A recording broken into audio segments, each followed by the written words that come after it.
You wake up and the first few steps feel like your knees belong to someone 20 years older. There is a stiffness that was not there a year ago, a dull ache that settles in after sitting for too long, a sharpness that catches you off guard when you go downstairs. You mentioned it to your doctor and heard one of two things. It is probably early arthritis, or that is normal at your age. You may have been told to take ibuprofen. You may have been referred for an x-ray that came back showing mild changes.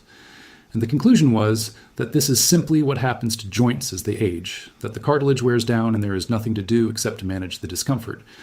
But what if that conclusion is wrong? What if the pain in your knees after 45 has almost nothing to do with mechanical wear, and almost everything to do with a hormonal shift that is creating inflammation in places where inflammation never existed before?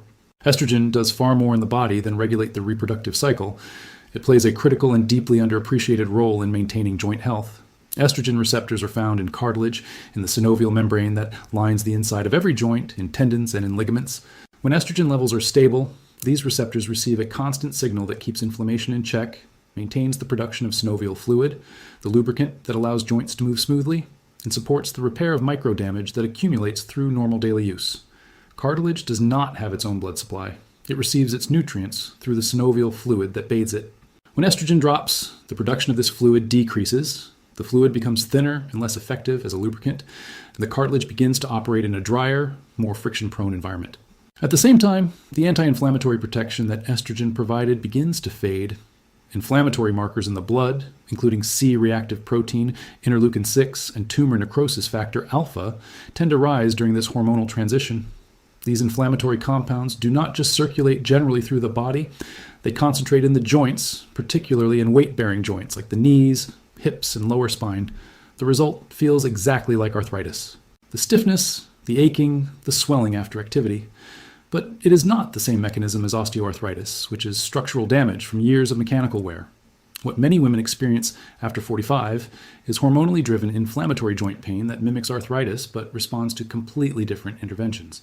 This distinction matters enormously because the standard treatment for arthritis, anti-inflammatory medications like ibuprofen or naproxen, only suppresses the symptom temporarily without addressing the underlying driver.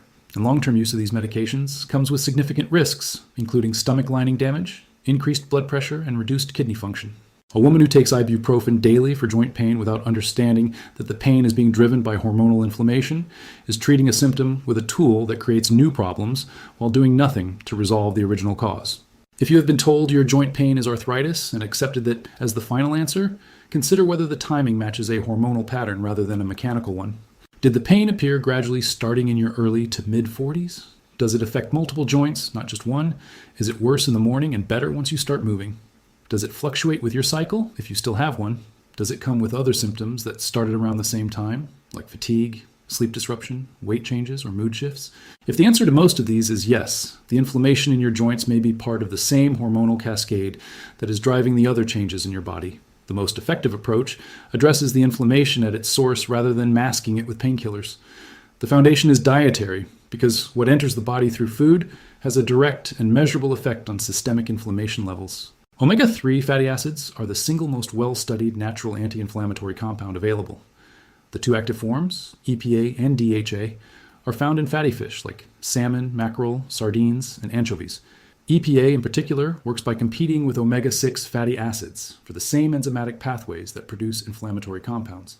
When EPA is present in sufficient quantities, the body produces fewer pro-inflammatory prostaglandins and more anti-inflammatory resolvins, which actively help resolve existing inflammation rather than simply blocking it. The effective dose for joint inflammation is 2 to 3 grams of combined EPA and DHA daily, taken with food for better absorption. Most standard fish oil capsules contain only 300 to 500 milligrams of combined EPA and DHA per capsule, which means you may need 4 to 6 capsules daily to reach a therapeutic dose, or choose a concentrated formula. Results typically begin to appear after 3 to 4 weeks of consistent supplementation. A useful way to assess whether you're reaching a therapeutic dose is to notice whether you bruise less easily and whether your skin feels less dry. Both are signs that omega-3 levels are reaching the tissues that need them, including the synovial membranes inside your joints. If fish oil capsules cause digestive discomfort or fishy aftertaste, taking them with a meal and storing them in the freezer can eliminate both issues. Alternatively, eating 3 to 4 servings of fatty fish per week provides a food-based source that may be better tolerated, though supplementation is often needed to reach the anti-inflammatory threshold consistently. Turmeric, specifically its active compound curcumin, has been shown in multiple clinical trials to reduce inflammatory markers and improve joint function at levels comparable to ibuprofen, but without the gastrointestinal side effects. The challenge with curcumin is absorption. On its own, curcumin has very low bioavailability, meaning most of it passes through the digestive system without being absorbed. Taking curcumin with black pepper extract, which contains piperine, increases absorption by up to 2,000%. The effective dose is 500 to 1,000 milligrams of curcumin with piperine daily. Look for supplements that specify the curcumin content, not just the turmeric content, as whole turmeric powder contains only about 3% curcumin by weight. Vitamin D plays a role that connects directly to both joint health and the hormonal transition. Vitamin D receptors are present in joint tissue. Inadequate vitamin D levels support the immune system's ability to regulate inflammation rather than amplify it. After 45, vitamin D levels tend to decline because the skin becomes less efficient at synthesizing it from sunlight. An estimated 70 to 80% of women over 45 are vitamin D insufficient without knowing it. Testing your 25-hydroxy vitamin D level and aiming for 50 to 70 nanograms per milliliter is optimal. Most women need 2,000 to 4,000 IU daily to reach and maintain that range, taken with a fat-containing meal for absorption. Vitamin D is fat-soluble, which means taking it with breakfast cereal and skim milk is significantly less effective than taking it with eggs or avocado toast. The difference in absorption based on meal composition can be dramatic, so pairing the supplement with your fattiest meal of the day is a simple optimization that most people miss. If you have never tested your vitamin D, it is worth requesting at your next blood draw. The results often surprise women who spend time outdoors regularly but still test low because skin synthesis efficiency drops substantially with age and with sunscreen use. Collagen peptides are worth including specifically for joint support. Type 2 collagen is the primary structural protein in cartilage, and supplementing with hydrolyzed collagen peptides at 10 to 15 grams daily has been shown to stimulate the body's own collagen production in joint tissue. It takes time. Most studies show measurable improvement in joint comfort and function after 8 to 12 weeks of consistent use. Mix it into your morning coffee, a smoothie, or warm water. It dissolves easily and is tasteless in most preparations. Movement itself is critical, but the type of movement matters. High-impact exercise like running, jumping, or intense step classes can worsen hormonally inflamed joints. Low-impact movement that maintains range of motion and strengthens the muscles surrounding the joint is far more protective. Swimming, cycling, walking, yoga, and body weight. Exercises that target the quadriceps, hamstrings, and glutes all reduce the load on the knee joint by strengthening the structures that support it. Strong muscles around a joint absorb shock that would otherwise be transmitted directly to the cartilage.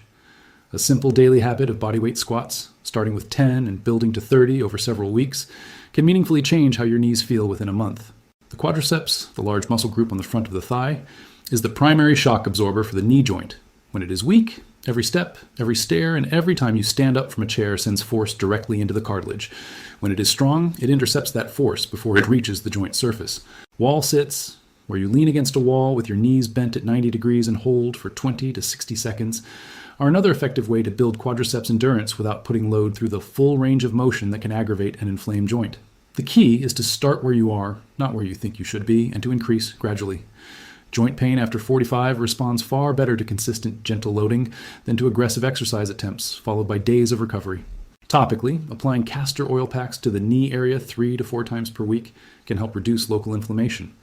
The ricinoleic acid in castor oil penetrates the skin and suppresses the inflammatory prostaglandins that are driving the pain signal. Soak a small cloth in cold-pressed castor oil, place it directly over the knee, cover with plastic wrap, and apply a warm towel or heating pad for 20 to 30 minutes. Many women report noticeable reduction in morning stiffness within the first week of consistent use. Your knee pain probably arrived around the same time as other changes that seemed unrelated.